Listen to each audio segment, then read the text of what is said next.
Good morning. Welcome back to the Broadcast Retirement Network.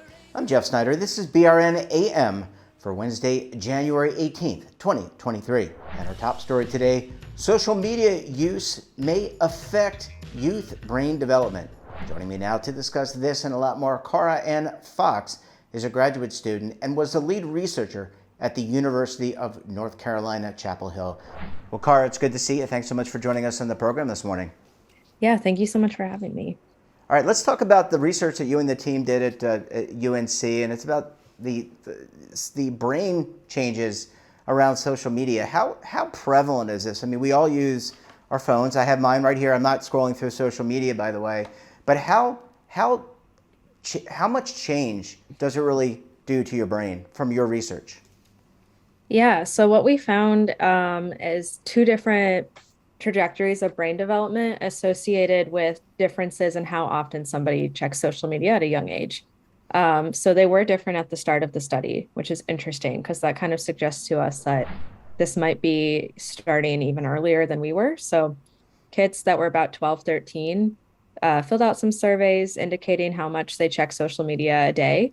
And kids that checked more often or more habitually started out lower in their brain's sensitivity to social feedback and increased over time, which we tracked over a year. So two different brain scans showed increased activation in areas in their brain that were associated with processing of social feedback.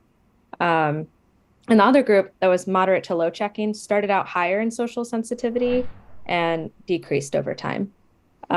So we saw two different distinct paths of brain development associated with different social media behaviors. Brain looking different a year later. And we can't really say what that means yet. We didn't look at any outcomes. That will be a really important direction for future studies. But this is really just showing us that however somebody uses social media or how often they check it, might be associated with a different path of brain development. And we can't draw any conclusions yet because the research isn't completely finalized. But when you say changes in the brain, and forgive me, I'm a layperson, I'm not a doctor by any stretch of the imagination, maybe a doctor of retirement. But what does that mean? I mean, we have had professionals on talking about cognitive decline and how things like CTE and other impacts to the brain have occurred from falls or just getting older. Does it resemble that, or is it a different look? It's a different look. So adolescence is a critical period of brain development. Things are changing. The brain is adapting to its environment to be able to better navigate it. And social information is particularly important in adolescence. It's really important to developmental tasks like identity processing. And so adolescents are wired to value social information above all else and sort of move away from, valuing parents and more into peers, which makes sense because we've seen this for decades and how much adolescents value their friendships and pay attention to stuff going on with their peers. So what we're seeing is like kids who are checking social media more often their brains are getting more sensitive they're activating more when they're anticipating social feedback. So I guess whatever rewards and punishments, this is something that we, kind of offers a possible explanation for our results. Is that looking for likes, comments, whatever they're getting that's socially rewarding or punishing is sort of causing their brain to become more attuned to that and become more sensitive. The decrease in the other group may be more developmentally normative. But yeah, we're just going to have to do some more studies and further explain that. Yeah, I mean, I think this is incredibly interesting. And here we are. I think the iPhone wasn't invented until 2007. Here we are with social media. I guess it doesn't matter what platform. They say that a lot of people are using Instagram. They're using the TikTok. They're using some of these other platforms. Is what you're seeing, or at least in the responses you got, is it platform dependent, or is it happening if someone's using, for example, Facebook? Yeah, so we looked at the top 3 popular social media platforms at the time that we collected the data. So kids endorsed most popular Facebook, Instagram, Snapchat, and we added up the number of times that they said that they checked each platform to like a total score of checking social media. So we didn't really focus in on differences between the platforms. And a reason for that is how rapidly technology changes. Um, we want to make sure that we're keep making our research as relevant and generalizable as possible because platforms fall in and out of favor. Like teens actually are really not using Facebook as much anymore. And this is before TikTok, right? And TikTok is huge. Um, but because we looked at the behavior of social media checking, like how often they looked for an update, we can kind of extend that behavior and consider that, going forward, even though the digital landscape is already super different from when it was when we collected this data. Last question before we go to a commercial break, and I guess there's been a lot of studies done about the blue light that comes from the phone. How does that relate, or does it not relate to anything that you're studying? Is some of that factored in? Is that, because they say that the blue light can change your circadian rhythm. It can have impacts on sleep. When I remember being a young person, I don't think I slept very much. I'm imagining kids today are probably the same. Maybe they're playing video games and doing other things maybe they're not as outside as we were when I was younger. But does that blue light have the same kind of impact in your study?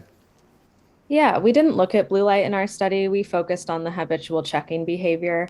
And our research group hasn't looked at blue light specifically. However, in this area of social media research, something that we're seeing come up a lot is just the amount of sleep that teens are getting.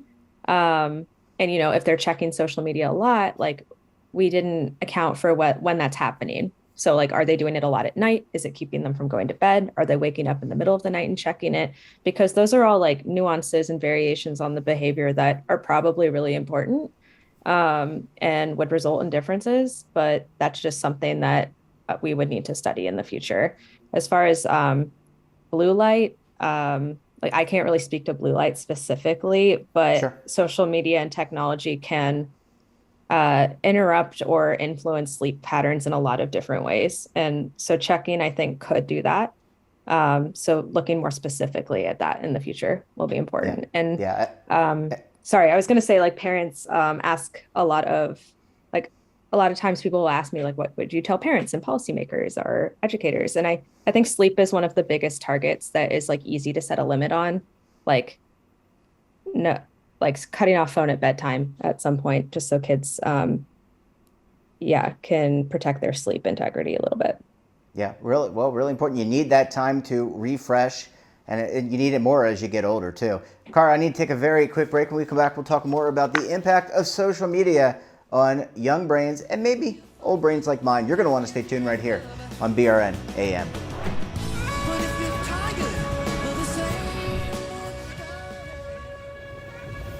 Imagine a new television network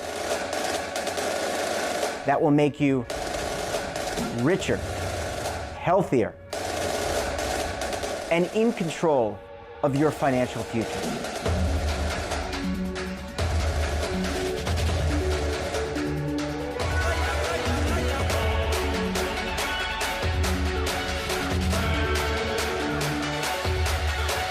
This network is for the policewoman in Nashville, Tennessee, the baker in Dubuque, Iowa, the teacher in Lexington, Kentucky.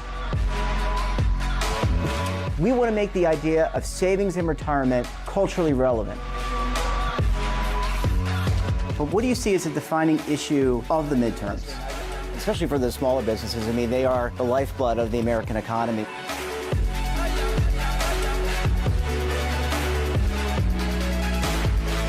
Featuring exclusive interviews, current affairs, and docuseries. 33 years old, you retired early. The philosophy is money only matters if it helps you live a life that you love. But you got to start thinking about retirement as soon as you get in. The Broadcast Retirement Network will drive very high engagement with premium partnerships. So this isn't retirement and savings for your parents or grandparents. This is for all Americans. And we're going to change the way you think about money.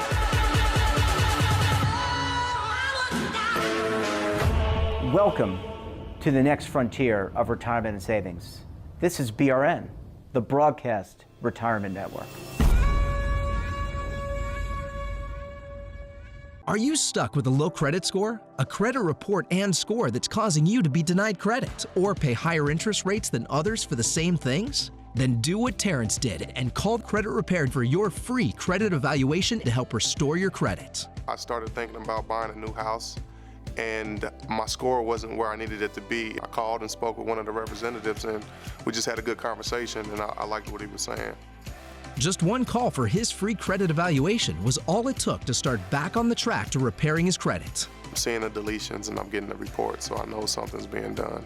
It does make a difference to me. All it takes is one call to get started. Credit Repair has given me a second chance to have a better credit score. Don't let a low credit score hold you back another day. Do what Terrence did and make the call for your free credit evaluation. Call 800-819-4152. That's 800-819-4152. Again, 800-819-4152. Welcome back. We're joined this morning by Cara Ann Fox. She's a graduate student at the University of North Carolina, Chapel Hill. She also was the lead researcher for the research on social media. Cara, thanks so much for staying with us. Really appreciate you hanging around for segment number 2 this morning. Yeah, definitely. I'm enjoying the conversation. Yep, and by the way, I was scrolling through my phone during the commercial break. I'm sorry to do that to you. Let's, in all kidding aside, I know you focused your study on younger brains, developmental, children that are developing, et cetera, on social media. What about possibly looking at people of my age, middle-aged Americans, people who are back, like I said, the phone didn't come out until 2007. Before that, we used Blackberries and maybe beepers. I don't know if people even remember beepers to communicate with one another. What about studying the impact of people that already have developed brains? Yeah, I think that this is a really interesting question because we've been thinking and talking a lot about how we would extend our specific developmental study. And because the groups were different at the start of the study, we would love to start earlier as kids are starting to use media earlier and earlier, and also to follow them for longer to see what kind of outcomes and changes happen into adulthood. And yeah, middle age, already developed brains, as you say. Yeah, I think that that's a really interesting thing to think about because, teens are developing now, growing up with this, and sort of getting that like their brain is adapting to this digital environment that they're interacting with as they're growing up in this critical period of brain development. And so I'm sure that there are differences among people who did not have that experience or grew up with different technology. Yeah, I mean, but I grew up with in the computer age. So it was the computer age with the Apple II, the TI 994A, the IBM 286. I'm really dating myself here. So I've always known computers, but I'm curious that constant flipping with the thumb if you're using a phone and looking at that, what that does to our brain. Let me ask you also about what does this mean for the gathering of information? I know a lot of the study was around, we all like to be popular. I always wanted to be a popular person in high school. We all wanted to know what was happening with our peers. But what about the information that's provided on social media? And I'll give an example. I was reading somewhere that it went viral, how to remove your braces on TikTok. Now, it's been about 30 or 40 years since I had braces. And dentists were like outraged, like, hey, don't do this. But what does this say about the actual information being provided? And do policymakers and others need to be cognizant of actually what is being portrayed online? Yeah, so sort of asking about the spread of misinformation and like people being able to rise to popularity with that, especially on TikTok. Yeah, sure. Yeah, I think that something that I've been thinking a lot about as a more clinically oriented psychology student is the spread of misinformation or just, information in general on TikTok about mental health and different experiences with different disorders. And there's a lot of TikTok videos that are things like, if you do these 3 things, you have anxiety or you have ADHD, which I think on one hand is great for some things because it's giving kids validation, or maybe they're feeling they're not alone, or maybe they're able to get good quality information about what might be going on with them. Like it empowers them to ask for help, like ask for what they need. And there's a lot of misinformation. And that's concerning for, what kids are absorbing when they're, scrolling through. Their algorithm is feeding them more and more and more of this information, the more the time that they spend on it. Um, and I read something recently that said that kids are shifting to search more for information on TikTok than they are on Google, which is very interesting because, yeah, there is good quality information on TikTok, but there's also a lot of not. And there's a lot of like personal anecdote type content that's presented as fact. Um, so I think it's going to be really important to kind of teach kids how to differentiate between that and be, mindful media consumers going forward. Let's end on a positive note, because social media is not all bad, it's not all good. Let's talk about some of the good things. You mentioned the sense of community. You're not alone if you have some mental health challenges or any challenges. A lot of older adults have been using social media, especially during the pandemic. They've been using FaceTime, they've been using their phones. It's a good source of, a good way to foster community. And to know that you're not, and especially in today's day and age where you and I are talking to each other. You're in North Carolina like me, but you're in Chapel Hill. I'm in Charlotte, so there's quite a bit of different ways to interact. But it does a lot of good as well as create some challenges. Yeah, absolutely. Especially during the pandemic when this was kind of our only option. This technology allows us to connect with each other. One thing that I think is really amazing is that kids that are more socially isolated or they're in a community where they're feeling kind of minoritized in their identity or not accepted in their identity, like particularly for like LGBTQ youth, they're able to go online and find other kids like them and have these online only friendships. There was another study done by people in our group that showed that these online only friendships can be protective against suicidal ideation. So that's huge. Like the fact that kids have access to this when they would not have had this before. And of course, yeah, there wouldn't be so much social media, it wouldn't be so dominant in our lives if it didn't offer us benefit. So I think it's really important to remember that when sometimes you see or hear these discussions or articles that kind of incite panic a little bit, like, like this is causing this and causing that, and we need to be really worried about our kids. Like there's balance. Balance is possible. And it's kind of like how offline relationships have worked forever. Like sometimes you'll have a fight with a friend and that will negatively affect you. So there's been good and bad always. And that's the case for digital social interactions too. Last question, Cara, and you've been really kind to give us your time this morning. What about some takeaways for the platforms? I mean, the Metas of the world, the TikToks, what do they take away from this study? Is it that they have to do more preventative things, more reviewing, or I don't want to say censorship, but reviewing things online before they're put out? Yeah, so my motivation in this work is to boost benefit and limit harm and introduce ways to limit risk as much as possible, educate people about that. And ideally, that would be what the platforms do as well, as hopefully they would try and find ways to boost benefit to people and reduce risk. Of course, it's definitely not that simple in these big corporations.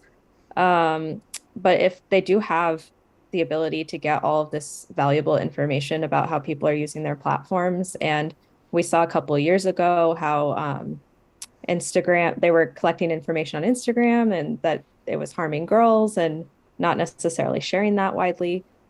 So being more responsible with that, hopefully some kind of legal action that could help hold them accountable for that. Yeah, because these platforms are, it is a business. These platforms are designed to be addictive and have people interact with them as much as possible. So that's an interesting thing to consider. Yeah, well, I guess this is, really appreciate you spending a few minutes with us, and more than a few minutes with us, talking about the research. And look, this is an ongoing conversation. I think that we'll be talking about this for not just this year, but for years to come. Cara, we're going to have to leave it there. Great to see you. Thanks so much for joining us, and we look forward to having you back on the program again very soon. Yeah, thank you so much. And that wraps up this episode of BRN AM. Have a topic of interest, someone you think we should talk to? Drop us a line. And don't forget, for all the latest curated news and lifestyle, wellness, finance, tech, so much more, all in one place, check out today's edition of our daily newsletter, The Morning Pulse. Want to search our archives, check out our latest content? Well, visit our website and, of course, all of our streaming partners. We're back again tomorrow for another edition of BRN AM. Until then, I'm Jeff Snyder. Stay safe, keep on saving, and don't forget, roll with the changes.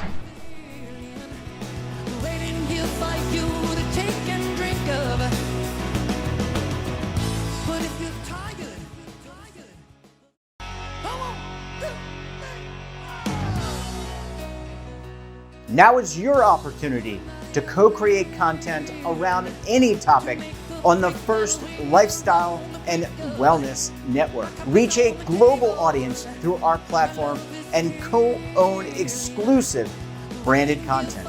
All of our programs are available on demand and also as audio-only podcasts, so you can take us on the go. Broadcast Retirement Network, available anytime, anywhere, and on any device.